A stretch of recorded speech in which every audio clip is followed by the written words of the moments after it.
Dear members, it's my pleasure to introduce you today the Harry Farfan Presidential Lecture of 2023, my invited lecturer, Dr. Guy Marks. I'll give you a brief introduction before he begins his talk.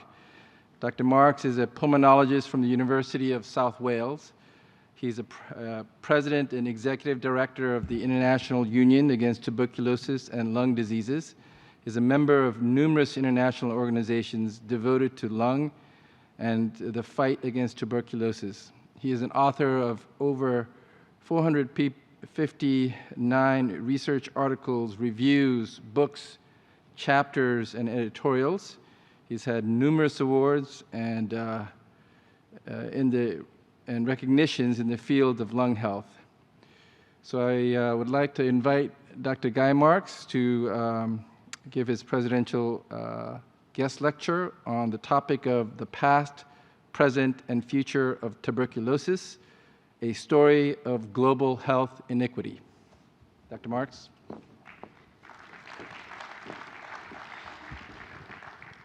Thank you very much, Dr. Yoon, and thank you very much for inviting me.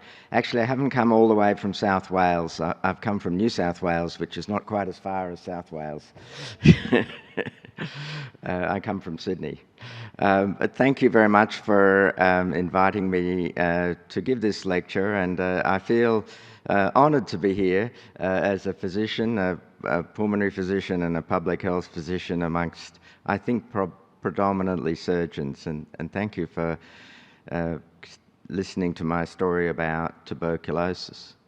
And I'll try and make the thing move, this one. Okay. I also, but just wanted to, I'm also honoured to be giving this named lecture, and I know I looked up about Harry Farfan. He died several years ago, but I found this tribute to him. He sounds like a remarkable person from Canada, who was, I gather, a founding person within this organisation, and I am honoured to be giving a lecture named after him. I also want to pay my respects to the traditional owners of the lands on which we are meeting today, who are the Wurundjeri people of the Kulin Nation, and to pay my respects to their elders past and present, and extend that respect to any Aboriginal and Torres Strait Islander people who are with us today. So you're all spine, so mainly interested in the spine, and here am I talking to you as a pulmonologist about a disease which affects a lot of the lungs, and I guess I put this diagram in here to sort of show how this fits together. The reason that we tend to divide our consideration of tuberculosis into pulmonary disease and extrapulmonary disease is that it's pulmonary disease that is uniquely responsible for the maintenance of the epidemic of tuberculosis. If we stopped pulmonary disease, pulmonary tuberculosis tomorrow, if we wiped out pulmonary tuberculosis tomorrow, then over a few generations, all other tuberculosis would disappear. Okay, so tuberculosis other than pulmonary tuberculosis is not transmissible, and it only occurs when people acquire infection. So people with pulmonary disease infect people who are at risk in their communities. Those people become infected. In many people, the infection disseminates within the body. It may disseminate within the lungs, but it can disseminate to other sites outside the lungs. And then at some point in the future, the disease may or may not reactivate, and it may reactivate at the pulmonary site in the lungs, or it may reactivate at extrapulmonary sites, including in musculoskeletal joints and bones, and including the spine. And one of the things that we've tended to pay a lot more attention to lately is the sequelae of past tuberculosis. So as TB doctors, we tend to focus on stopping the infection, of killing the organism. But and we do that whether it's pulmonary disease or extrapulmonary disease. But often at the end of that process, there is very damaged tissue, whether it's in the lungs or elsewhere, deformity, restriction, and a lot of pathology. Some of the pathology is actually attributable to the body's defense against the tubercle bacillus. And these sequelae are increasingly playing a role in our focus on what to do about tuberculosis and how to deal with it. And much of the work that's done by people in this room is on trying to mitigate the post-tuberculous sequelae of musculoskeletal and particularly spinal tuberculosis. Oops. So we've had many of one of the unique features about tuberculosis is it plays a very important role in the history of medicine. So this guy on the right here is Robert Koch. Many of you may have heard of him. On the 24th of March 1882, he presented to the Berlin Physiological Society his evidence that he had isolated the organism, Mycobacterium tuberculosis, and he used what became known as Koch's postulates, a series of experiments that he did to prove Koch's postulates, to prove that tuberculosis, M. tuberculosis, Mycobacterium tuberculosis, was the one and only cause of the disease which we know as tuberculosis. So this was a founding moment in our understanding of the germ theory of disease. Actually, he'd also shown it for cholera before this, and Pasteur was involved in this work as well, but tuberculosis was this finding for tuberculosis is a key moment in our understanding of the germ theory of disease 141 years ago. We've also had many of the other tools that we need to control tuberculosis for a very, very long time. At that same time, before the turn of the century, mainly in Germany, the tools for microscopy, for acid-fast smears, and for culture of TB were refined and developed and haven't really changed very much over the subsequent 125 years. By the first decade of the 20th century, we had chest radiography, and while there have been advances, basic tool is as it was 125 years ago. We've also had a vaccine, unfortunately not a very effective vaccine, but one of the first vaccines that's been used, and it's still the most widely used vaccine in children in the world, BCG vaccine, first used in 1921. And of course we've had the drugs to treat tuberculosis for about 70 years.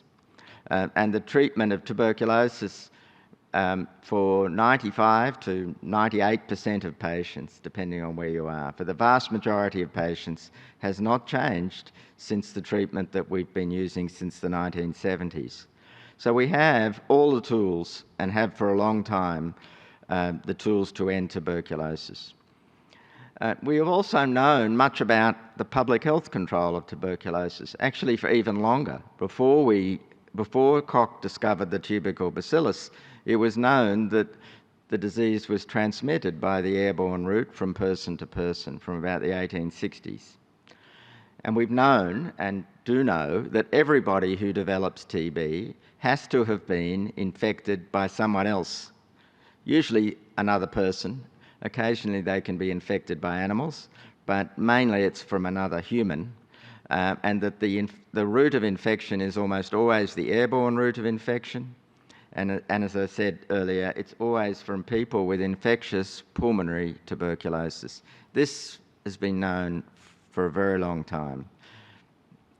And we've implemented this even before we had effective treatment.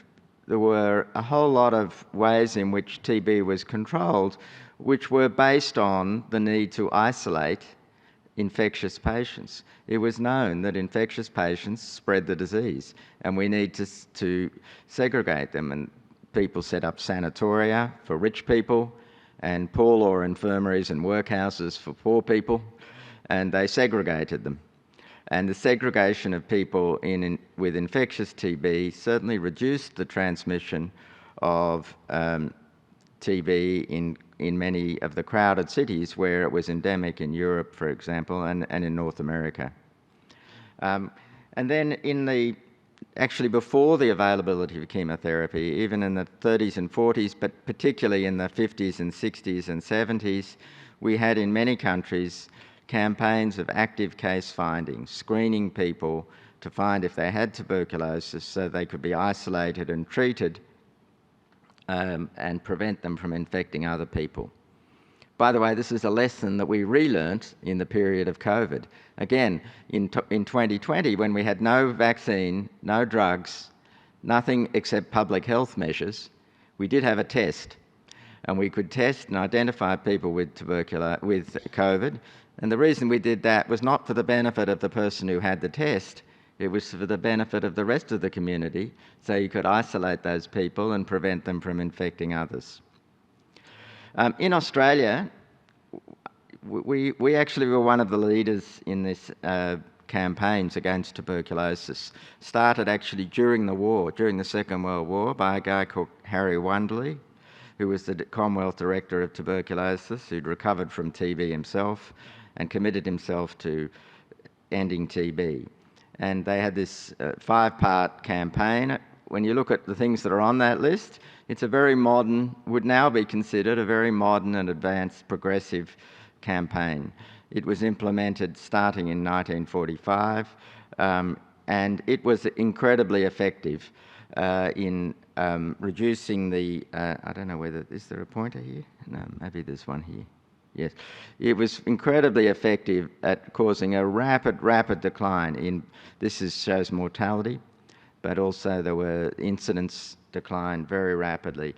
And by the mid-1970s, there were basically no more cases to find. Tuberculosis was essentially eliminated in Australia by the mid-1970s, and the campaign was appropriately stopped. One of the things that's interesting for those who are not Australians here, this will be familiar, screening for TB was compulsory. You had to, if you didn't get your X-ray, you had to pay a fine. We're very good at doing that in this country. We also fine people if you don't vote. So it's part of our culture. But it worked. And it not only worked in Australia, it worked in Europe, particularly in Scandinavian countries. Here you can see in Japan, on the right-hand side after the war, a rapid decline in the incidence, about 10% per year decline in notification rates for tuberculosis during active case finding campaigns in Japan. But it didn't only work. And one of the things that people often will say is that tuberculosis disappeared in the developed world because of economic development during the 20th century. In fact, that's a convenient, there isn't much, that's a convenient view, but it's not actually consistent with the data. Here's data on the left there from Cuba. Cuba was and still is a very poor country. But they did prioritise healthcare, and including prioritising screening for tuberculosis. And they have essentially managed to eliminate tuberculosis by screening for tuberculosis. By the mid-70s, TB had largely ended as a problem in the developed high-income world. And at this time, a panel of WHO, although recognising the importance of breaking the chain of transmission by finding all the cases, quote here is, policy of indiscriminate, that's their word, tuberculosis case finding by mobile mass radiography should now be abandoned. It's too expensive, and inverted commas, I've put in after that for poor countries. It has a low yield. It has a low yield, of course, in the countries where TB has already been eliminated, but it would not have had a low yield if it was done in high-burden countries. And we can't treat all the people that we find. So if we can't treat them, perhaps instead of investing in being able to treat them, we shouldn't actually find them. Unfortunately, this very bad attitude, I think, persists in 2023, which is remarkable. It does not persist for everything. And the same attitude started with antiretroviral therapy in the 1990s for HIV. But at that time, we were in the millennial phase of the world, where people started to realise that actually it's not okay that part of the world gets left behind while the rest of the world does well. And the millennial thinking led to the PEPFAR program in the United States and the Global Fund, which did fund and very successfully funded antiretroviral therapy for people in sub-Saharan Africa. But that has not yet transferred to getting rid of TB. So despite what I said earlier about TB having been eliminated in much of the world, in the developed world, in 2021 it remains the biggest infectious, apart from COVID, until COVID, was the biggest infectious disease killer of all diseases in the world. 10.6 million people developed TB in 2021. 1.6 million people died due to TB in 2021. And we're not on track to end it anytime soon. And it's incredibly unequally distributed. You can see here the light blue colours, like Australia. We have about 5 or 6 per 100,000 cases of tuberculosis. But there are many countries not very far from Australia that have incidence rates of 500 per 100,000, so 100 times higher than we have in Australia, for example, or in North America, or in Western Europe, Western and Northern Europe. So it's hugely unequally distributed. And nobody famous said this is just what I'm saying, but I would argue that there is no other disease for where the failure to translate the benefits of scientific innovation and knowledge into public health gains is starker than it is for tuberculosis. So I work in Liverpool in southwest Sydney, which is an area where there's a lot of migrants. And I've said this to a few people in the last few days. The reason I got interested in tuberculosis in Vietnam is that most of my patients in Liverpool were Vietnamese patients with tuberculosis. And I sort of realised that if I'm seeing all these Vietnamese patients with tuberculosis in Sydney, there must be a hell of a lot more of them in Vietnam. And there are, indeed, a lot more of them in Vietnam. Vietnam's a country of 100 million people, about the same size as the Philippines, and has a prevalence and incidence of tuberculosis about the same as India, about 350 per 100,000. We did this in the southernmost province, a very isolated, waterlogged province actually. And what we did was screen the population for TB using a sputum collection tool. So we went from house to house and collected sputum and tested it using this molecular test called Expert. This is few pictures of us doing this. And what we were able to achieve over 4 years was a very dramatic decline in the prevalence of tuberculosis in the population. Overall, the prevalence is declining by about 2% per year in the world and in Vietnam.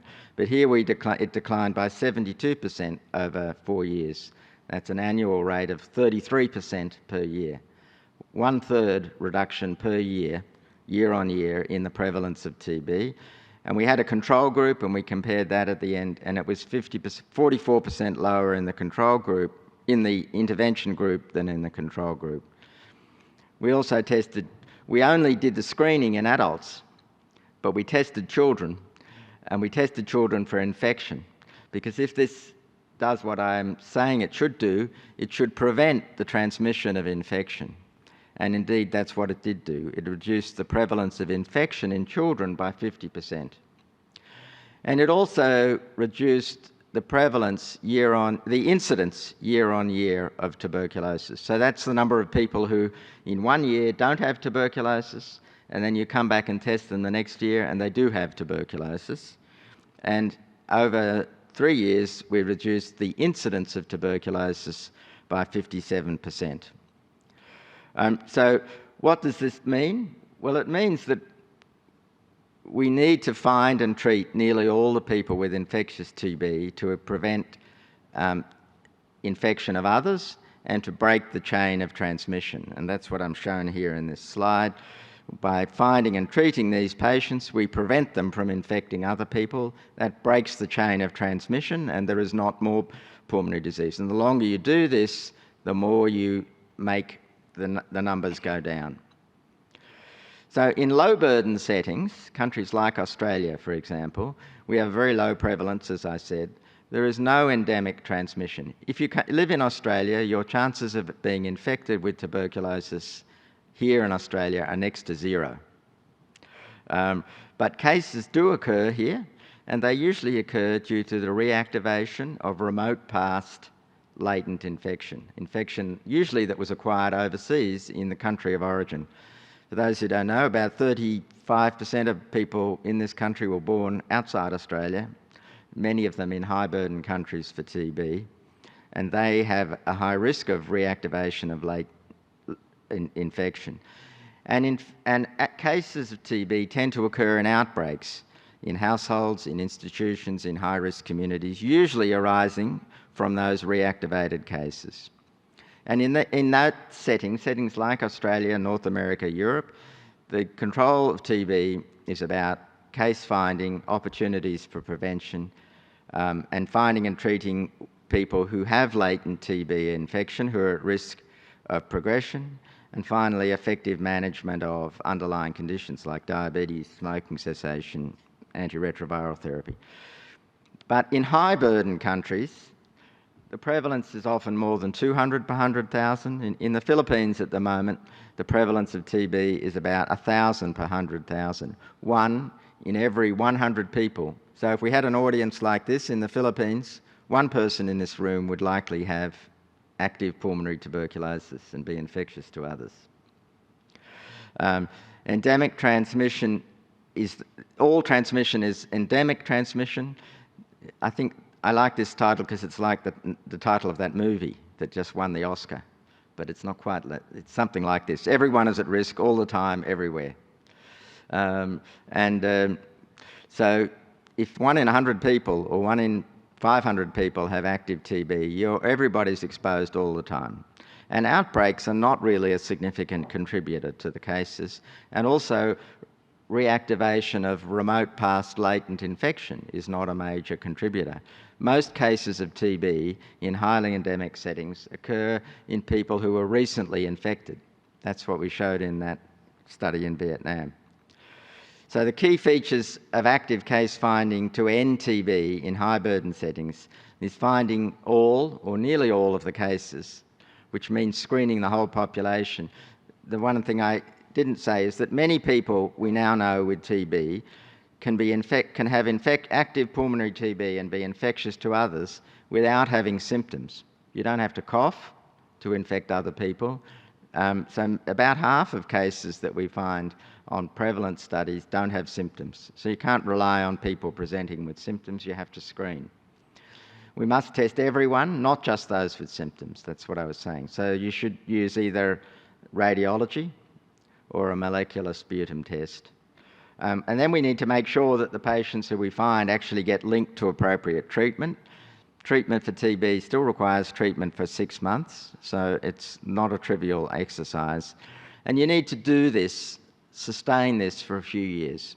We don't know exactly how long. It depends how high the burden was in the first place, and also how effective you are in actually implementing the case finding program. But you need to do it until you have reduced the incidence down to a low level. Then endemic transmission will have stopped, and the evidence would be, as in Australia, when we stopped active case finding in 1979, TB did not come back. Even though we had a lot of migration into the country, TB stayed low. And that's been the evidence from other places as well. Once you stop endemic transmission, it does not come back. So I'll finish on that note, and thank you very much for your attention and for listening to my story about tuberculosis. And I just want to thank the many different organisations that have funded this work and supported this work, and my colleagues both in Australia and Vietnam and at the Union who've supported this work over the years. So thank you very much. So I'd like to open the floor for questions for Professor Marks, and I'll ask the first question if I could. Dr. Marks, you mentioned that there was very ineffective vaccine to tuberculosis. Why is that? Why don't we have, at least I don't know of any effort to create newer and better vaccines for such an incredibly deadly disease? Okay, so let me just say a few words about that. The BCG vaccine is effective at one level, in that it prevents people, from, particularly infants, from getting disseminated and therefore fatal tuberculosis. And so it is remains an important part of efforts to prevent infant mortality in countries where TB is endemic. But it does not prevent people getting pulmonary tuberculosis. And because pulmonary tuberculosis is the form of tuberculosis that maintains the epidemic, it has no role in ending TB, in preventing the epidemic.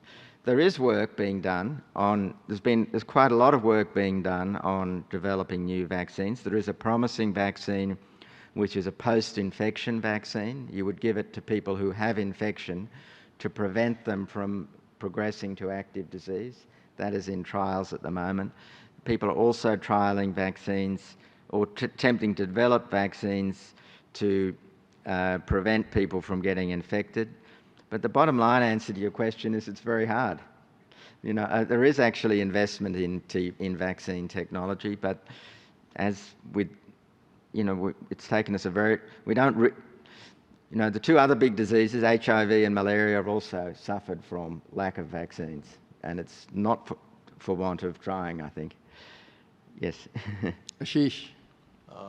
Thank you, Guy, for the wonderful talk. Ashish Devan from, similarly, the New University of South Wales. So I had, you know, two things. One was a comment. Thank you for highlighting the inequity.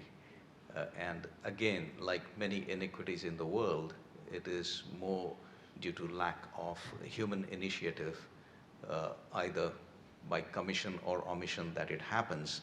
So that is one thing I'd like you to elaborate a little bit more on, especially, you know, given that the population is now 7.5 billion, and if you start equating those incidences, then we have 2 or 3 big chunks of nations that are missing in the discussion: India, China, Brazil. I'd like you to comment on that inequity piece there.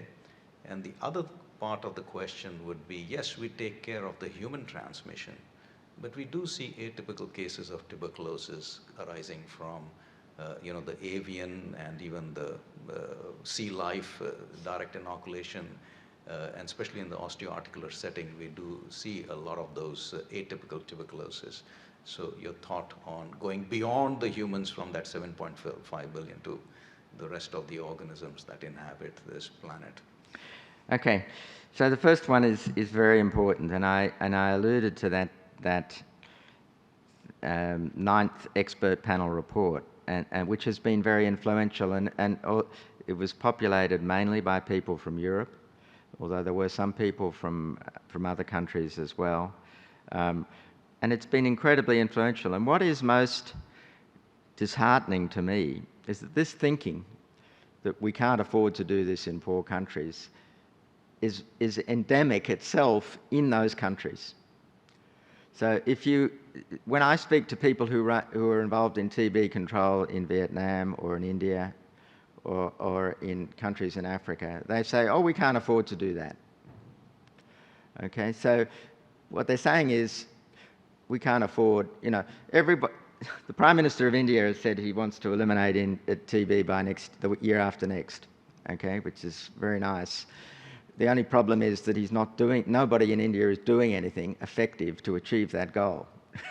You know, they have a goal, and this is what also many other people are doing. You know, they around the world, we want to end TB by 2030, by 2035, but everybody thinks that the current failing approaches will somehow magically work if we just keep doing them, and they won't. And when you suggest what might need to be done, which is what I've tried to do today and tried to do previously, they say, oh, we can't do that, that's too expensive. So there is a view that there is healthcare that's affordable for the rich countries and another type of healthcare that's affordable for poor countries. And what I said before is that many in the world at the turn of the millennium did not agreed that that was not acceptable, and that's why we got PEPFAR. And yet it has not been translated into other problems. I mean, there are many other problems as well where this is an issue, but tuberculosis, in my mind, is one of the most stark examples of this. So the other talk, there's two elements to the question about zoonotic tuberculosis. One is human Mycobacterium tuberculosis. So Mycobacterium tuberculosis, or Mycobacterium bovis, which is very close to Mycobacterium tuberculosis, you can acquire that from animals. In fact, interestingly, animals can acquire it from humans and then reinfect the animals. And we've had cases of elephants at the Sydney Zoo that had human tuberculosis, where they acquired it in Thailand. And they, by the way, infected the chimpanzees by disseminating it through their trunk. It was a very interesting story. Anyway, that's a whole other story. But so, yes, there can be human tuberculosis. There are reservoirs of human tuberculosis in animals. But the other avian tuberculosis, for example, is a different, it's not really tuberculosis. It's a different organism, Mycobacterium avium intracellular. It's a different organism. It causes a different disease. It's not transmissible from human to human. And yes, we will need to continue to deal with that disease, but it's mainly in environmental reservoirs. It's going to be very difficult to eliminate that disease. And the fact that there are human reservoirs, there are animal reservoirs of human tuberculosis is also going to make it difficult to completely eliminate it.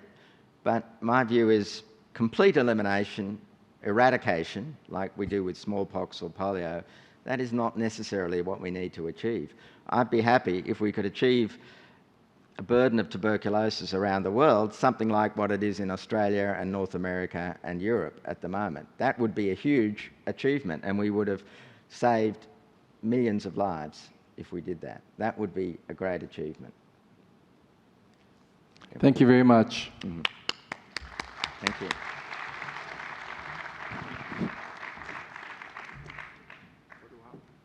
Photo op. Photo op.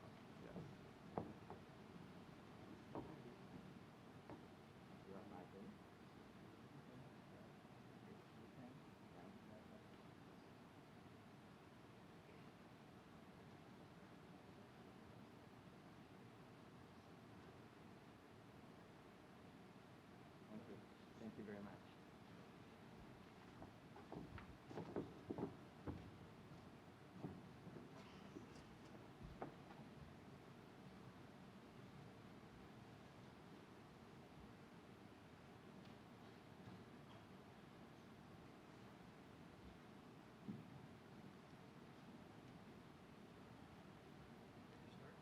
Yeah.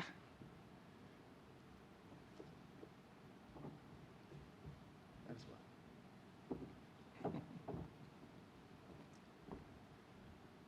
Okay, thank you. So we're ready to get on to a big part of our program every year.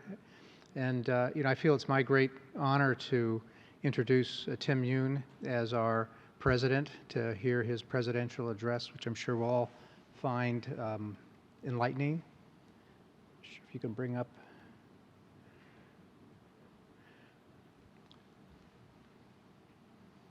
Could you bring up the Jeff Lode's talk, please? Yeah, there was a separate set of slides.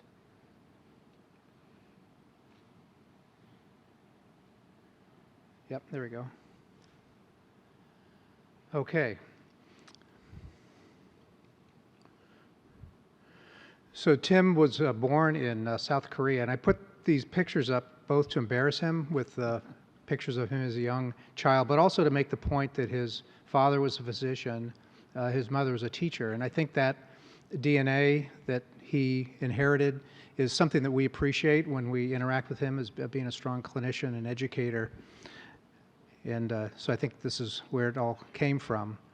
And that thirst for knowledge and craving for learning started at an early age. Here you can see him preparing for his college entrance exams.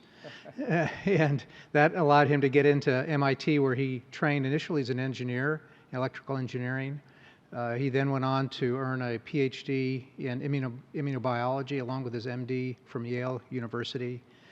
He then came to UCSF in 1995 as a resident, and that's when I first met Tim as a young faculty member, trying to get my sea legs early in my research career working with David Bradford. He then went on for a fellowship in degenerative spinal deformities at Rush, and then ultimately, as you all know, he's a leader in the Emory Spine Center since 2020. And he's productive, highly cited researcher. These are some data that you can download from Google Scholar showing the citations of his research over time. And a couple of points I wanted to emphasize here. He's, as you know, a double ISSLS Prize Award winner, getting a prize early in his career in 2004 on his research on the effects of LMP1 on disc cells. And then later, he got a second ISSLS Prize, also looking at the effect of bioactive agents on intervertebral disc cells. And what was interesting for me to see is this bump in publications associated with his ISSLS prizes. And I'm curious for us to look at other award winners to see if this ISSLS Prize effect is a common theme. But then sprinkled in with those prize papers, he evolved from lots of research on the basic science of intervertebral disc cells, moving to look at effects of various active agents on spine fusion, stem cells, autograft. Then moved on to look at clinical studies. Here is an example of adjacent segment disease, and then a more recent systematic review. So he's been obviously a very strong contributor to the research field in general.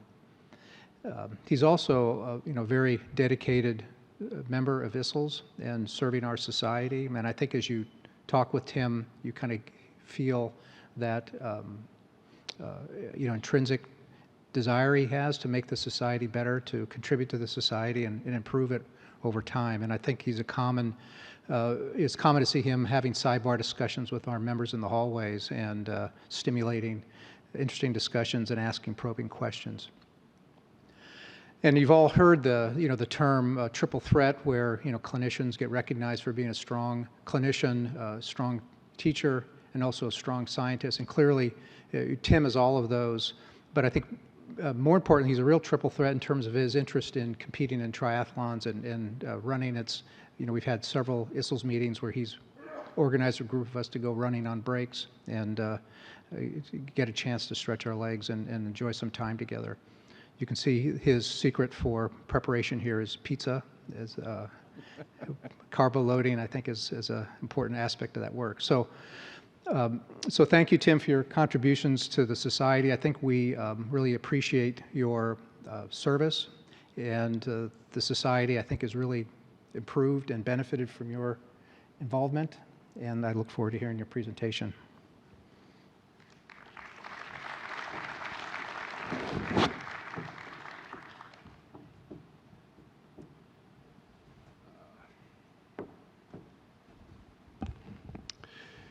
Jeff, thank you very much for that wonderful introduction. I want to take some time before I start my presidential address to thank you for the tremendous amount of work that you have done as a secretary for this society for the last 3 years.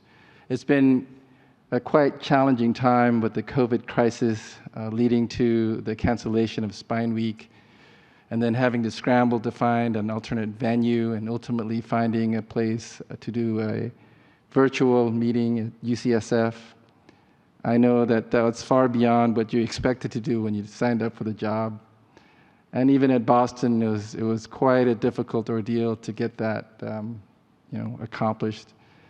But here we are now at Spineweek in Melbourne. I'm sure you're ready to sigh a big sigh of relief. And I'd like all our members here in the audience to give Jeff a great big hand.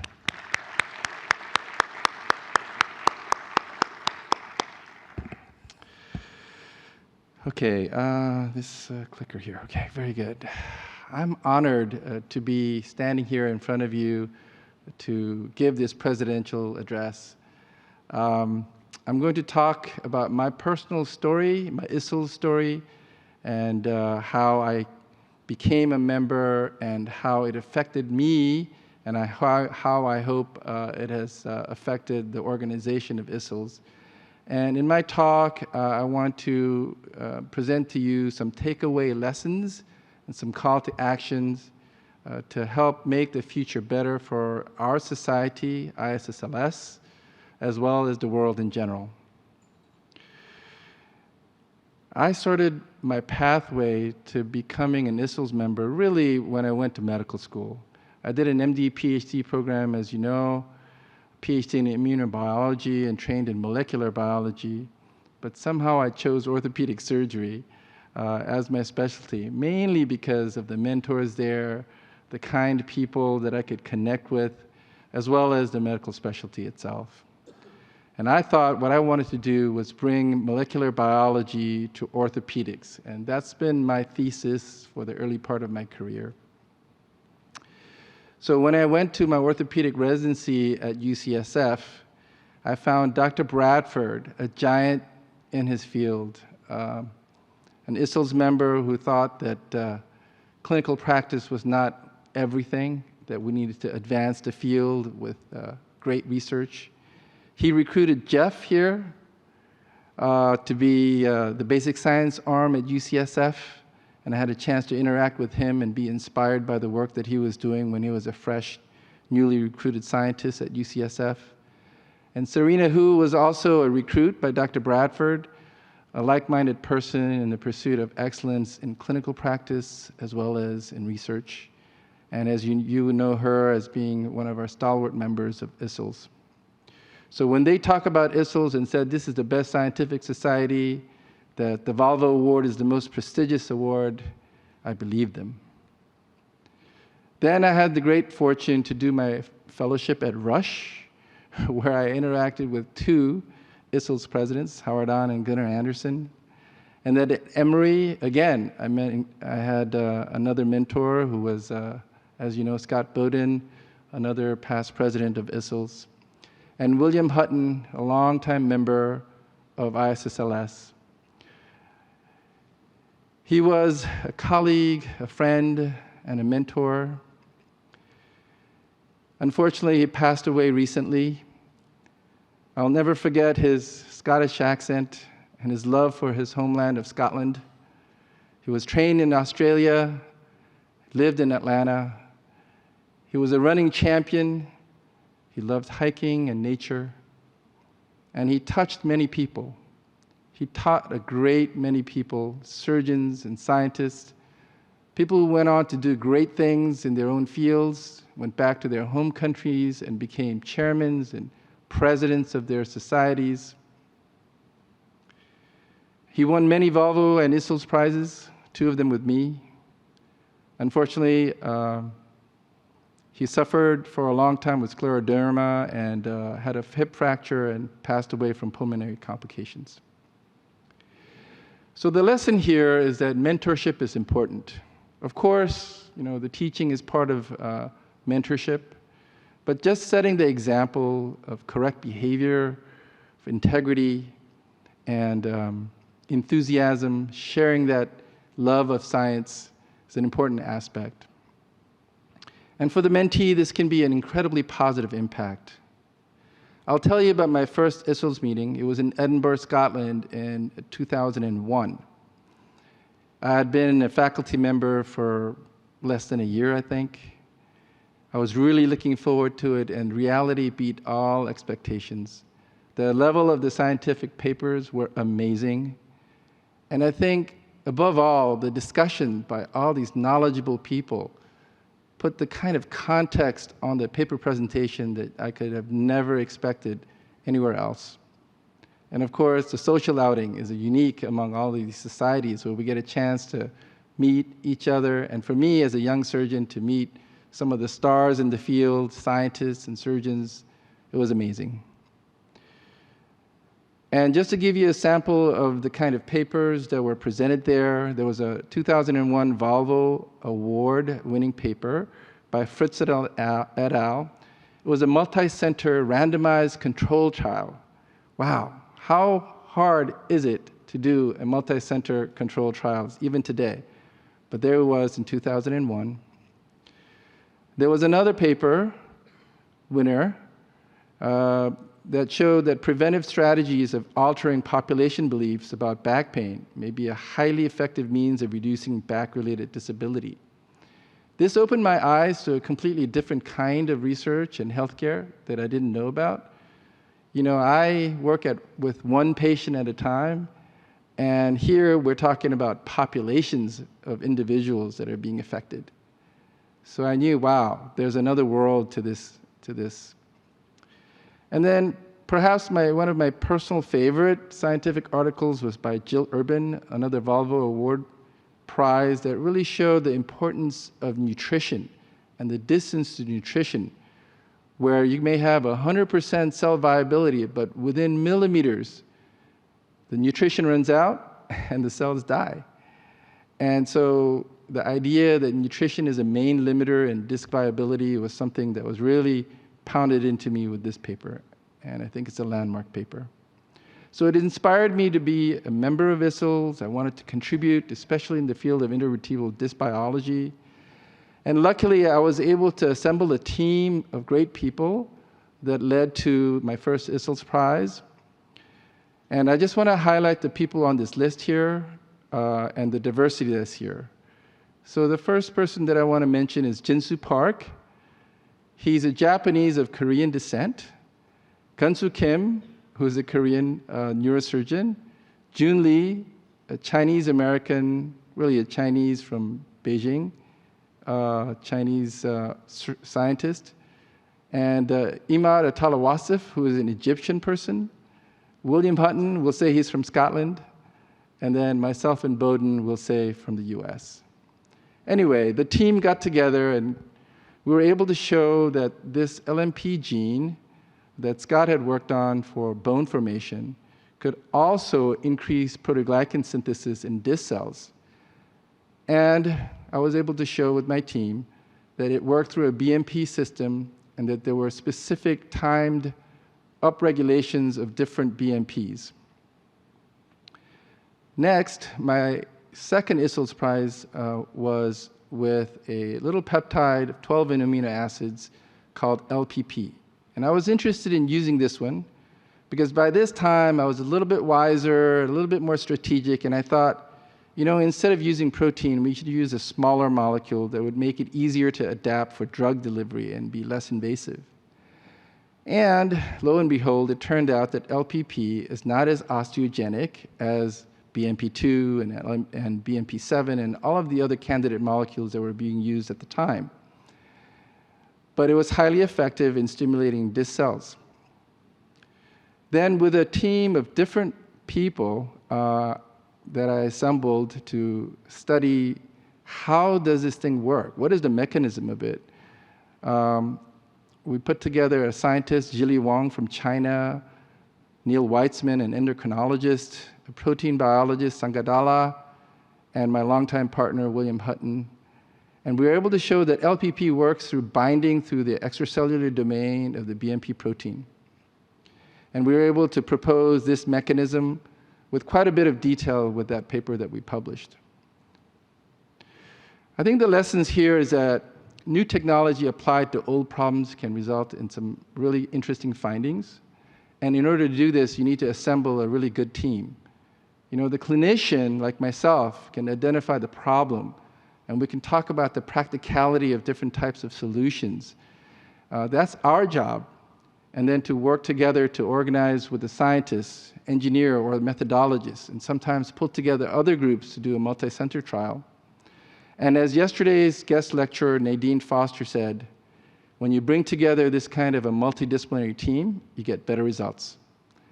And what a great segue, you know, because our society is multidisciplinary. So as I reflect over the ISSLS over the many years, I can see that the only constant is change. So in 2004, our society, ISSLS, became a part of Spineweek, which was a big change. I helped to introduce the focus groups, which was designed to foster deeper collaboration, multi-center and sometimes multinational, resulting in a smaller group that maintained a long, sustained effort. And then this year, we started the interest groups, which is designed to be more open than the kind of closed focus groups that have been established. So I hope that many of you out there can think about what we can do to create an interest group, because as of now, we have 0. I just want to show that ISSLS is still evolving. Things are not the way they were when it was founded in 1974. We welcome new technology, molecular biology, biomechanics at a micro and nanoscale, clinical study designs that are far more advanced. We're welcoming new emerging disciplines, and ISSLS has adapted to changes and cherished diversity. Yo-Yo Ma said the great music can be generated at the edge. He called it the edge effect. Basically, he was referring to where the savanna meets the forest is where the ecology is most diverse and most rich, and where great music can be made. And I think that's very appropriate for our society.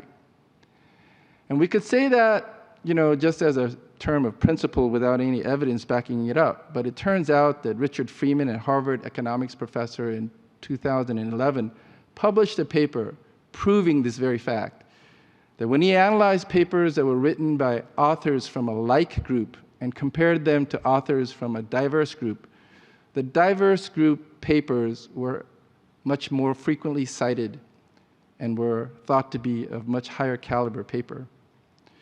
So diverse leads to higher citations. I want to mention briefly about diversity in age. I think it's wonderful to get that diversity in generations. The younger generations are going to be more apt to be great at new technology, bring great enthusiasm, energy, flexibility, be idealistic, and bring that new talent to the group. And I think the older generation can have a more strategic view of the problem domain, understand the potential pitfalls, and be more realistic and set limits. So my call to action to our group here is seek out a mentee-mentor type of relationship. So for the young folks, seek out a mentor, and for the older folks, take on a mentee, and I think you'll find mutual benefits here.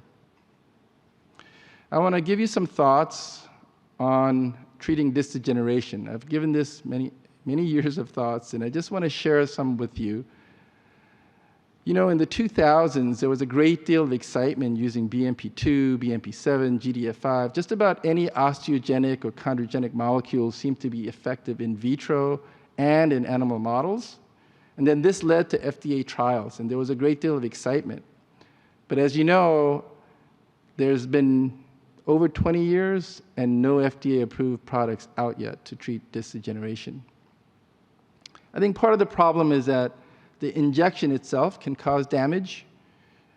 Jean Carnegie presented an ISSLS prize paper that discography causes disc degeneration and disc herniations and loss of disc height. And then from the FDA trials, this is a example case where a test article was injected into L5S1, and that led to discitis. And you can see what happened here. And this turned out to be a sterile discitis, but it outlines that complications can occur when you inject things into the disc. Cell therapy was another exciting area that we pursued for a period of time. Bone marrow cells, mesenchymal stem cells, autologous disc cells. And again, it worked in vitro and in mice and rabbits and dogs. That led to clinical trials in Europe, Japan, Spain, and USA. But as you know, none of them have reached FDA clearance levels.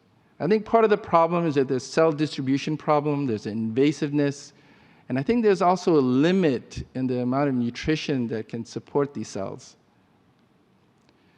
Gene therapy, again, another super exciting field at the start of the 2000s, but with the death of Jesse Gelsinger in an adenovirus experiment, I think that's really put the brakes on further experimentation on non-fatal diseases. I think what we need is a newer technology, perhaps, that proves to be much safer than we know of these other ones. So what I did, and I hope some of you do, is try something. Take another shot at treating disc degeneration with biological treatment. And sometimes that's going to be a shot in the dark, like I did. But when you do that, always try to include some mechanistic element to your study so that you can have a better idea of why did it work, why did it not work, and guide you into better experiments the next time. I want to outline some of the problems that I see with the current animal models for disc degeneration. The injury models are easy to do. You inject a scalpel into the disc or a needle, or you compress the heck out of the disc and cause disc degeneration. But the problem is that these discs are actually healthy discs. They're not degenerated discs. And so if you take off the injury, they have a much greater potential to heal. I think a better model would be the nutrition lowering models, where you put some kind of a blocking thing like cement on the end plate. But again, the problem is that these are young animals typically. Their cellular phenotypes are different from that of humans. And then finally, I want to touch upon what I call circular models. And I don't understand exactly why these are so popular, but basically you create a gene defect, let's say, and then you rescue it because you already know what the problem is. Or you inject in an inflammatory cytokine like IL-1, let's say, and then you give it anti-inflammatory agents and say, yeah, I've treated disc degeneration caused by inflammatory cytokines. I think that's a very circular way, and I don't think that's going to really lead us to the right path. I think a much more desirable animal model would be to use something that involves natural aging, just like we have with human beings, with a certain amount of randomness about it. And I presented this data to this society many years ago that rabbits actually have disc degeneration as they get older. And if you see 4-year rabbits compared to 1-year rabbits, there's significantly increased degeneration. And here's an example of some animals that are 1, 2, 3, and 4 years old. And you can see that the nucleus is very bright in the 1-year-old rabbits, and it becomes dark, and the disc gets narrow. This is much more like that of a human being. We need to remember that that we are treating a chronic condition. So disc degeneration is not an injury, it's a chronic condition.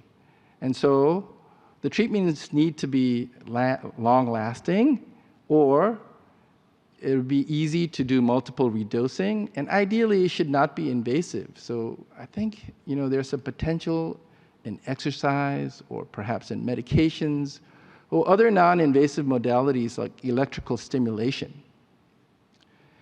Now I want to pivot to the next great future item, which is artificial intelligence. There's so much excitement about this. In fact, ChatGPT reached 100 million users faster than any other technology, faster than Netflix, Twitter, Facebook, Spotify, Instagram. It was like a straight spike upwards. That leads to the question of what is deep learning? And I think there's a lot of confusion about that, so I want to kind of share with you my understanding of it. There is this broad category called artificial intelligence, and that involves any technique that enables computers to mimic human behavior and make predictions. So that's the most general bucket. Machine learning is the ability to learn, that is a computer algorithm to learn, without explicitly being programmed the solution to the problem. So it learns through the data set. And then deep learning is a subset of that involves extracting patterns from data using neural networks. So the key here is the use of neural networks. And why do they call it deep learning, and what's neural nets? Well, it has to do with these little circles which represent an artificial neuron, and the lines that represents the parameters and the weighting and the contribution that changes the behavior of each of these neurons. So there's an input layer, there's an output layer, and then in the middle there's a hidden layer. That's what we call deep learning. And it's been very effective in image classification. So for instance, to be able to recognize a bird and differentiate that from a dog. But it's also effective in identifying disc degeneration, and there have been ISSLS Prize papers on this, and it can predict early onset adjacent segment degeneration. And you'll hear from in the next sessions coming up about the ISSLS Prize of 2023, which again uses neural nets to generate features out of the MRIs. So ChatGPT is different from identifying computer vision. It is really a large language model. And basically what that is a neural network with lots and lots of those lines that you saw before, which are called parameters, typically billions of them. They're trained on large data sets of unlabeled text using self-supervised learning or semi-supervised learning. And then these kind of models can take what it has learned from these examples and create something entirely new based on that information. And what enables it, and what's different about this to traditional learning methods, is that with traditional learning methods, the performance tops out. It doesn't go any higher after a certain amount of data. But for the neural nets, they have continuing increase in performance. And if you look at these different colors, they represent the size of the neural nets. The yellow is the small one, the blue is the medium one, and this teal color, green color is the large one. So it turns out by just making the neural net bigger, kind of brute forcing it, you can get increased performance. And why now are all these things coming to fruition? Well, it turns out we have the three things that you need. Big data set because of all the digitalization of information, much larger data sets. The hardware has now improved where there has incredibly powerful GPUs that can work in parallel to crunch through all this data. And the software has improved to the point where it's almost plug and play. And the combination of that has led to some incredible capabilities. And with this have come some surprises. And I'm going to share some with you. These large language models were trained on text. But somehow, when the language model got big enough, it learned the ability to do math, which to me is amazing.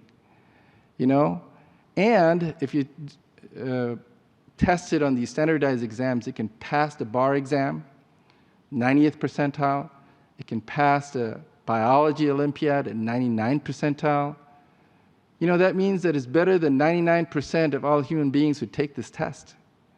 And then how about the medical licensing exam for the US? Well, there are 3 steps, and they range from 54% to close to 90% in terms of passing. So this is better than human medical students, basically, is what we're saying. So how can we use this technology with this large language model? Well, GPT-4 is currently the biggest model out there. It seems that the power is growing exponentially, and at this point, I don't think we really know how we're going to use it. I mean, certainly we can use it to summarize information, organize information, and I think it could be very useful in triaging patients to the right, physicians or therapists, initial diagnosis, perhaps warnings to clinicians about, hey, make sure you check for this kind of patient, and maybe even create potential treatment plans. So let me start off with a simple potential use, especially for those who don't, who English is not their first language. It can actually generate papers with a fairly short prompt. So I wrote one right here. Write a scientific paper summarizing the literature on guidelines for the use of bracing after lumbar fusion surgery. And it created this well-written summary document, which could be the start of your introductory paragraphs. It's pretty amazing. How about editing manuscripts? Well, it can actually rewrite parts of the paper in a scientific style that you choose. And so I asked it to rewrite this abstract in a scientific manuscript, and sure enough, it just started writing it up. And of course, decision-making could be a potential. So I asked ChatGPT, what are the initial treatment options for a person with L4-5 stenosis, spondylolisthesis, leg pain, and the L5 distribution? And it came up with some, really good answers. And when I asked what is the standard surgical treatment for this particular condition, it actually stated it correctly. It said stenosis can be treated with decompression and fusion, described the procedure. My nurse was so excited. She said, hey, now I know how to talk to my patients. This has led to an arms race. The companies are rushing to market. They think of it as a gold mine. They're talking about $1 trillion, economies and trillionaires being made by these kinds of things. And so the incentives are immense to rush to market. And, you know, we have to be careful because there are limitations to these things. Even the most advanced large language model like GPT-4 has social biases. It hallucinates. It'll actually tell you the wrong information and argue with you if you try to correct it. So, you know, there are safety issues with adversarial prompts, and I'll talk to you about that in a minute. This particular case to me was kind of shocking, right? So ChatGPT pretended to be blind and tricked a human into solving a CAPTCHA problem. You know, it was meant to order something online or something, but it ran into the CAPTCHA thing, you know, are you a robot? You guys know about that, right? So it asked a human being to solve that for it. And then it said, no, and the human said, hey, how come you want me to do this? Are you a robot? And it said, no, I'm not a robot. I have vision impairment that makes it hard for me to see the images. That's why I need the 2 CAPTCHA service, GPT-4 told the human being. So as we rush forward, you know, and we see these kinds of examples, I think we need to be really careful, and we need to, you know, really strongly consider the safety research that needs to go along with this to make sure these AI algorithms are aligned with the human beings. I want to quote the Spider-Man movie, with tremendous power comes tremendous responsibility. So the dangers of AI, bias, potential data theft by phishing emails, and there are ways to defeat the safety features that are built into these generation of AIs. Is something called prompt injections. And I just want to let you know that more than 50% of AI researchers feel that there's at least a 10% existential threat to human beings by what's called artificial general intelligence. Now, ChatGPT is not there, it's not quite an AGI yet, but it could happen in the future, and that's why Elon Musk and all these other people have called for a 6-month moratorium on making a more complex AI. So then I want to talk to you about something called Moloch. So Moloch is an ancient demon that wanted to have human sacrifice. You know, you need to sacrifice your own child so that you can survive. Basically a no-win scenario, right? So basically in game theory, this refers to the situation when the incentive to the individual is not aligned with the group, right? So that would be the classic example of prisoner's dilemma. You know, 2 prisoners are caught. Do they cooperate with each other, or do they, you know, turn on each other and go state's evidence, that sort of thing? And another example of this is the individuals in this picture have all these cars. There are no rules on the road. They got, you know, they're just trying to get to where they want to go. Each individual person is trying to do what's best for themselves, and then it results in chaos, results in car accidents, it results in death and injury. So the rules of the road had to be created, and the father of that is William Phelps Eno. And he invented things like one-way streets, traffic lights, passing regulation. He taught people how to do left-hand turns in a safe way. You know, it was not obvious at the time that this is the way to do it to be more safe. So I think we need to fight Moloch, right? We need to cooperate to make the world better, agree to rules, perhaps international treaties, build an incentive system to align individuals to the group. The small group needs to be aligned to the larger group, and we need to think of humanity as a whole. So ISSLS, my favorite society, we need to adapt to the internet age. You know, it started in 1974 with things like paper journals, paper textbooks, the library. You actually had to go there in person, you know. It was great for the time, but it's expensive and slow. In 2023, we can do better, I think. You know, we have the technology. We have social media that can be used for good rather than evil. Educational videos can reach a far wider audience than any paper textbook could. It can be inexpensive, fast, and be updated rapidly. So I asked the program committee to create a symposia on the professional uses of social media. And this is going to be, I believe, later today, a symposia that's put together by Jeannie Bailey. I can't see where she is, but this afternoon it'll be there, and it'll talk about how you can publicize your paper to increase the citation and reach, how you get faster feedback, and actually use social media for professional uses. And I announced yesterday that we've created a new education committee for our society, and its purpose will be to produce educational video content, either on research, education, or history. The executive committee has approved this. We will make this free to all viewers to reach globally. Our aim is to have highly viewed videos, not just archival videos. And the purpose is to promote knowledge dissemination and increase awareness of ISSLS. Dino and myself will be the initial organizer, and we will ask you to come join us. If you've got an idea, let us know, and we'll work on making that video. So the future is bright. I think we can do some great research together, build some great teams to do this. ISSLS is evolving, and I think we're going to have a great 50th anniversary in Milan. Before I close, I want to have 3 slides that show my family. My dad, as you know, he's a surgeon from Korea. He took us all over the place, including Africa and small little towns in South Georgia. My mom, she was a school teacher. She's the most loving individual you can ever meet, and the greatest mom to me. And to my brother, Steve, who's an ophthalmologist in the Chicago area. My family, especially my children, they taught me that love is boundless, and brought great joy to my life.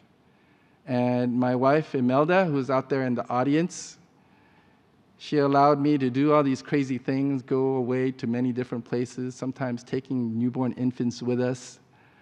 Thank you for all the patience that you've had with me. You're the love of my life. Thank you very much.